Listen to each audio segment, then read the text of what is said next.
কিতা কমু গাইস, বাংলাদেশ এমন একটা দেশ মানে ঘুমাইলে বিনোদন মিস। মানে কিতা কইমু, ঘুমাইছিলাম সকালে ওইটা দেখি এত বড় একটা বিনোদন মিস হয়ে গেছে গা। আমার ঘুমানিরও এখন বিফলে। ওখান থেকে ভাবতাছি আর ঘুমাইতাম না, ঘুমাইলে যখন বিনোদন মিস হয়ে যাগা।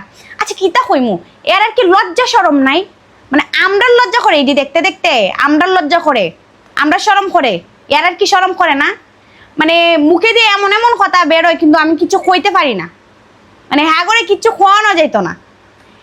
আর কিরকম ওখান থেকে মানে বাংলাদেশ ঘুমানি যেত না, ঘুমাইতে হইলে আমার বাহিরে যাইতে হইব।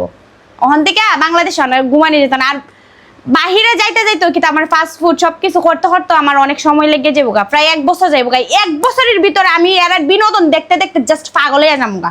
এর এরকম বিনোদন দেখতে দেখতে পাগল হয়ে যাবো গা, আমার মাথা খারাপ হয়ে যাবো গা। আমার না ভাই, যারা যারা আছেন সবারই মাথা খারাপ হয়ে যাবো গা।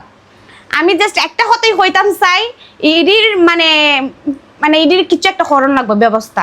হয়তো আমার যাওয়ান লাগবো, মানে আমরা যাওয়ান লাগবো না, তেরিরে কোনোখানে পাঠানি লাগবো। আমি সর্বশেষ একটা কথাই কমু, ইয়া আল্লাহ তুমি এরারে হেদায়েত দান করো আর আমারে হেলিকপ্টারের টিকিট দাও, যাতে এরাই থাকুক আমি জায়গা বাহিরে, আমি যাতে যাইতে পারি বাহিরে। নাইতে এরার বিনোদন দেখতে দেখতে আমি জাস্ট পাগল হয়ে যাবো গা।